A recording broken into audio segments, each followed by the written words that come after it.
আজকে চায়না থেকে একটা খুব ভালো খবর পেলাম। চায়না বলছে এখন পিএইচডি তে আর থিসিস লেখার দরকার নেই, ছেলেপেলে ইচ্ছা করলে থিসিস লিখতে পারে, অথবা তাদের একটা প্রোডাক্ট ডিজাইন করতে হবে, সেই প্রোডাক্টটা জনগণের মধ্যে চালাতে হবে, টেস্টেড হবে, তাহলেই তারা পিএইচডি পেয়ে যাবে। অর্থাৎ পিএইচডির পরিভাষা, বিশেষ করে ইঞ্জিনিয়ারিং পিএইচডির ক্ষেত্রে বা সায়েন্স পিএইচডির ক্ষেত্রে, পিএইচডি পেতে গেলে ওই আমাদের সময় একটা থিসিস লিখতে প্রায় 1.5-2 বছর লাগতো, মানে অনেক পেপার লিখতে হতো, পাবলিকেশন করতে হতো, এই করতে হতো।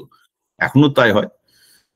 এগুলোর আর দরকার হবে না, চায়না বলে দিচ্ছে এগুলো ফালতু হয়ে যাচ্ছে পেপার পাবলিকেশন। তার থেকে তুমি একটা বাবা প্রোডাক্ট বানাও, বানিয়ে দেখাও যে তোমার প্রোডাক্টটা চলছে জনগণের মধ্যে, ইউ গেট এ পিএইচডি। এটা চায়নার মানে চায়না, এটা আমার ভালো লাগে যে ওরা বিভিন্ন ইনোভেটিভ জিনিসপত্র চিন্তা করছে। আমেরিকার থেকে আগে আমেরিকা এসব কাজ এক্সপেরিমেন্ট করতো, এখন আমেরিকা তো নিজেদের মধ্যে মারামারি করতে, গণতন্ত্রের সমস্যা আর কি, ব্যস্ত।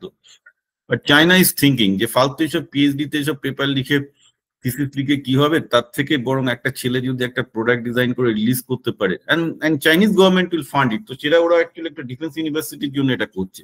And I am very excited because this is exactly will put China into the radar. By the way, একটা খবর বলে দিই, এখন এই মুহূর্তে ইয়ং জেনারেশনের মধ্যে যদি ভারত, আমেরিকা, চীন, ইংল্যান্ড, ফ্রান্স এই দেশগুলোর আপনি সমীক্ষা নেন, জাপান, গোটা পৃথিবীতে ইয়ং জেনারেশনের মধ্যে এখন চায়নার ইমেজ সবচেয়ে পজিটিভ, বিকজ ওরা ছেলে মেয়েদের চাকরি দিতে পারছে, ছেলে মেয়েরা অনেক ভালো কাজ করার সুযোগ দিচ্ছে। আমেরিকা অনেকটা পাচ্ছে, পাচ্ছে না বলছি না, কিন্তু একটা পোর্শন লেফট আউটও আছে। ভারতে ভয়াবহ অবস্থা in terms of the job situation and opportunity. ঠিক আছে, অমৃতকাল আপনি বলতেই পারেন, ফ্যাক্ট হচ্ছে এটাই যে চায়না যে পরিমাণ সেন্ট্রাল প্ল্যানিং করেছে, বিকজ ওদের ডেমোক্রেসি নেই, সেই মডেলটা আমরা কিন্তু আমেরিকাতেও পাচ্ছি না, ভারতেও পাচ্ছি না, যার জন্য চায়না কিন্তু পপুলার হচ্ছে।